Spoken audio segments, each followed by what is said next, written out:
comento, soy Mercedes Pareja, médico del trabajo del Hospital Universitario Virgen de las Nieves de Granada. Voy a intentar transmitiros la experiencia vivida en nuestro hospital en la pandemia de COVID-19. A ver si soy capaz, porque es difícil resumir en 15 minutos toda la situación vivida en este año, con los múltiples retos que nos ha planteado la llegada del coronavirus. En primer lugar, os voy a dar una serie de datos de mi hospital. El número de trabajadores de mi hospital en esta pandemia ha rondado entre los 7.200 y 7.400 trabajadores, ¿vale? Y he hecho una diapositiva que veáis los casos que hemos comunicado. En la primera ola comunicamos 236 casos confirmados y en la segunda parte, el segundo semestre, 926, de los cuales 616 los catalogamos como de origen laboral.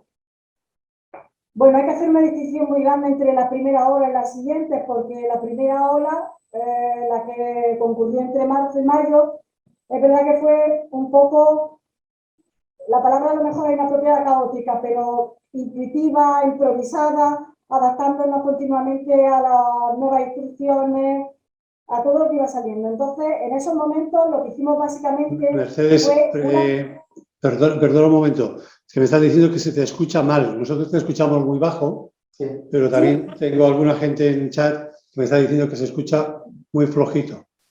No sé si te puedes acercar. Pues tengo el volumen máximo que puedo darle.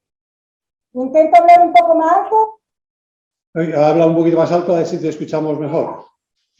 Porque es que el volumen lo tengo al máximo del ordenador que tengo. Intento hablar un poco más alto. Vale. Comentaba que en la primera ola pues hubo una improvisación de todo lo que íbamos a hacer. Empezó el primer caso el 13 de marzo y a partir de ahí los servicios de medicina preventiva y a los que nos unimos los médicos del trabajo comenzamos una atención directa a todos los profesionales que aparecían con síntomas y valorábamos y realizamos una encuesta para valorar a todos los profesionales contactos estrechos de casos. Esa encuesta pues se basaba en la guía de actuación frente a COVID en los profesionales sanitarios y sociosanitarios, pero con el tiempo y la experiencia fuimos modificando la encuesta y añadiéndole nuevos apartados de recogida de datos, que luego os pasaré a detallar. En esta primera fase seguimos estos casos y aplicamos la instrucción conjunta número 1/2020 en cuanto al procedimiento de actuación en incapacidad temporal frente a la exposición del nuevo coronavirus en Andalucía. En el segundo semestre ya hubo actualizaciones de esa instrucción conjunta y ahí ya se nos establecía que recogiéramos la contingencia, clasificáramos qué contingencia era la que determinábamos según el tipo de contagio. Para todo eso, ¿en qué nos basamos? Bueno, era una pincelada también del año 2021 los casos que llevamos en nuestro hospital. 436 confirmados, de los cuales de origen laboral establecidos 128. Los criterios de determinación de accidente laboral por COVID debían de basarse, por supuesto, en toda la legislación vigente, más las que iba surgiendo y todas las herramientas que nos fue facilitando el Ministerio de Sanidad. Las estrategias de detección precoz, de vigilancia y control frente a COVID, los procedimientos de los servicios de prevención. Y no me quiero detener en esta diapositiva porque todas la conocemos.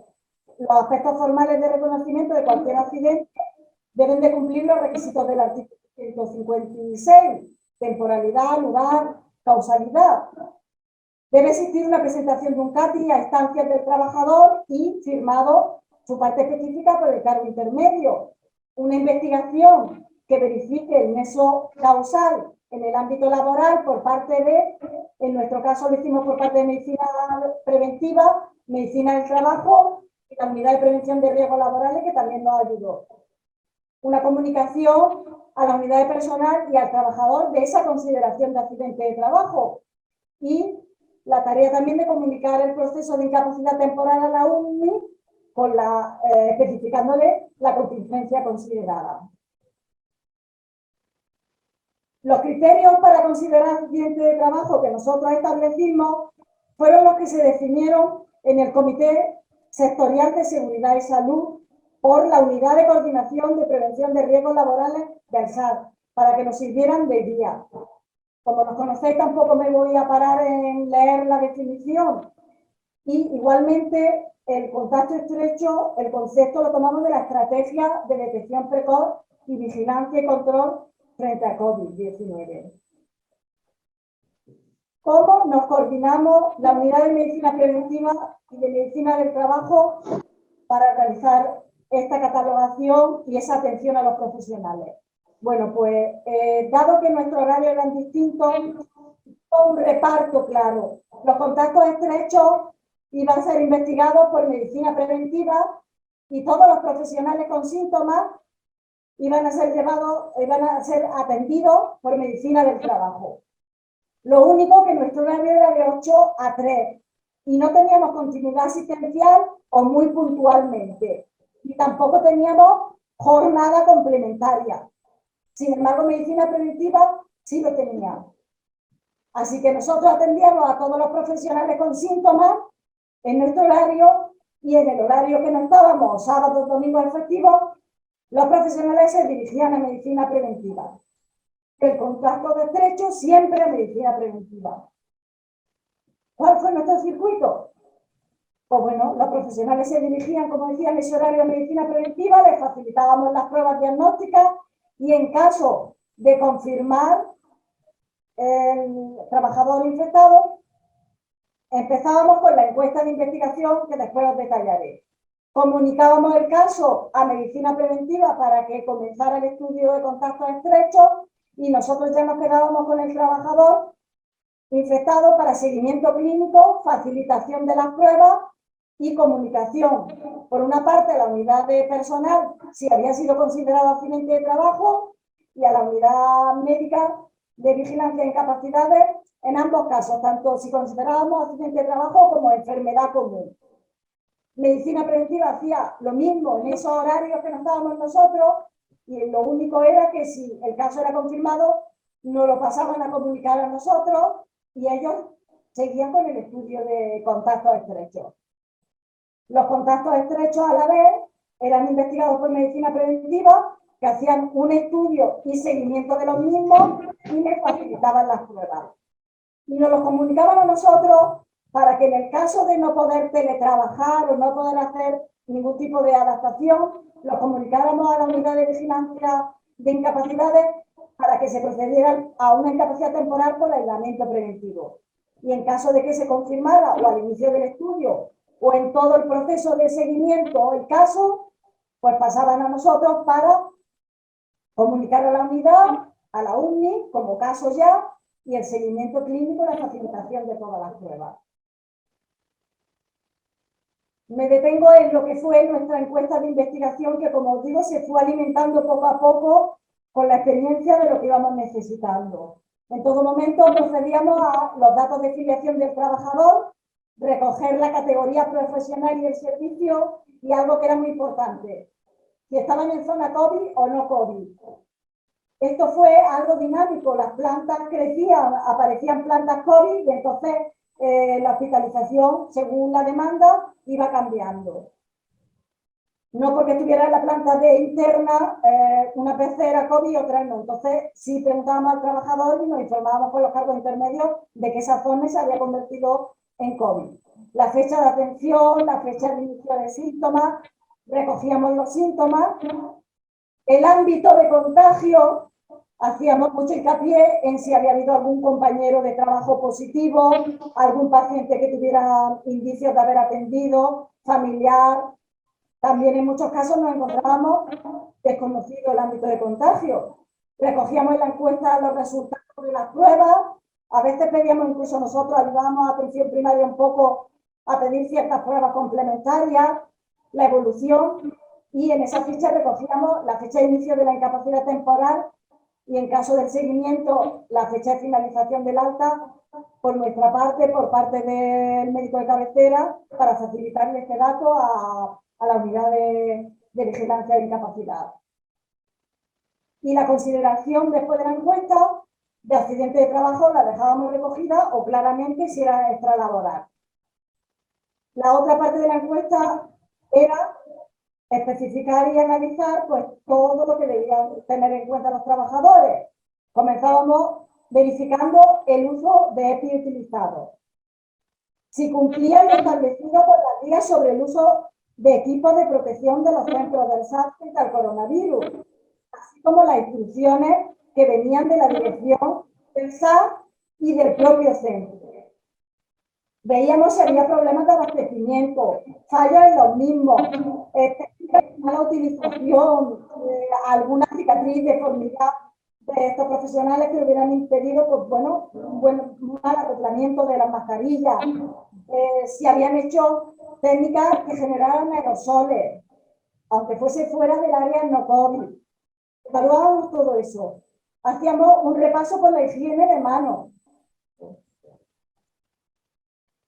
La disponibilidad de soluciones hidroalcohólicas para el lavado de manos en todos los sitios, en todas las ubicaciones, la técnica, si la realizaban bien, todo enfocado un poco a la investigación del contagio, pero también para detectar errores y poner medios de, ¿vale? Un apartado que nosotros hemos hecho mucho hincapié ha sido el uso de las zonas comunes. Es cierto que había muchas indicaciones, tanto por parte de la dirección del SAT como por parte del hospital, del uso de cómo se debían de usar las zonas comunes. Pero aquí ha habido bastantes errores y esto nos parecía muy importante recogerlo en la encuesta de investigación. Porque aunque consideremos accidente de trabajo, en ese momento la mala praxis tiene otras connotaciones. Recogíamos también el uso de medios de transporte, cómo venía el trabajador al hospital, en metro, en coche propio, si lo compartía con alguien, de compartir los usos de los EPI también. Igualmente la ropa de trabajo, si sabían cómo se usaba la lavandería, de qué forma, si tenían taquilla para guardar ropa limpia o ropa sucia. Un repaso por los fomites que tenían en consulta o en plantas, si hacían una limpieza adecuada de todo ese material, de fonendo, de la utilización de ordenador, y si había habido algún objeto que claramente pudiera influir en el contagio. Otro hincapié en los posibles contagios en otros contactos, como familiares, el entorno familiar, amigos, compañeros. A veces había una coexistencia de familiar positivo y atención a un paciente o a un compañero. Verificábamos todo eso. Y consultábamos la base de datos también de formación en materia de prevención de riesgos laborales de los casos confirmados, viendo un poco si existía registro del profesional de los cursos obligatorios en la evaluación de riesgos para su puesto de trabajo. En esto nos ayudaba la unidad de prevención de riesgos laborales. Y todo eso también teníamos un apartado de recogida de cualquier incidencia del uso de EPI o de medidas de prevención y protección colectiva. Os paso a contar un poco cómo fue nuestra colaboración con el equipo de recursos humanos, con la unidad de personal. Dado que el caso ya confirmado se lo teníamos que pasar a la unidad de personal y el trabajador tendría que realizar el CAPI, nosotros instauramos otro circuito. Pensamos que el trabajador iba a estar, aunque estuviera sintomático, aislado, lo que iban diciendo las guías, como mínimo primero 14 días, luego 10, hasta que las pruebas diagnósticas dieran la posibilidad de alta. Eso en caso que no hubiera sintomatología, y si había sintomatología podía prolongarse mucho más. Entonces, determinamos nombrar una figura que representaran a cada categoría. Os pongo el ejemplo. En los facultativos, pues el director médico sería la cabeza, la jefa de bloque de enfermería era para enfermería, los técnicos y demás. Y esta figura hacía de intermediaria con los mandos intermedios, es decir, pues con el jefe de servicio del facultativo de neumología, de quien fuese. De forma que la unidad de personal, una vez que nosotros con la encuesta habíamos verificado el caso, rellenaba la parte de CAPI que debería de rellenar el trabajador. Y el mando intermedio, ya verificando, pues eso que estaba trabajando, que no estaba de vacaciones, que lo que sea, firmaba su otra parte. De esta forma, el CATI se presentaba un poco más en el tiempo y forma, aunque había flexibilidad, pero queríamos que fuese lo más inmediato para que en el sistema Delta se recogiera el accidente de trabajo en la temporalidad que nos dan, ¿vale? Y ya una vez determinado lo comunicábamos a la UDI. Y hemos tenido una colaboración estrecha con la Unidad Médica de Valoración de Discapacidades, con un funcionamiento excelente, una comunicación diaria por nuestra parte, dándole el caso confirmado y la contingencia, accidente de trabajo o enfermedad común, para que procediera a abrir el proceso de incapacidad temporal. Y como nosotros llevamos un seguimiento de todos los trabajadores, pues cuando veíamos curación o mejoría, también procedíamos a la comunicación del alta. Y muchas gracias a todos por vuestra atención.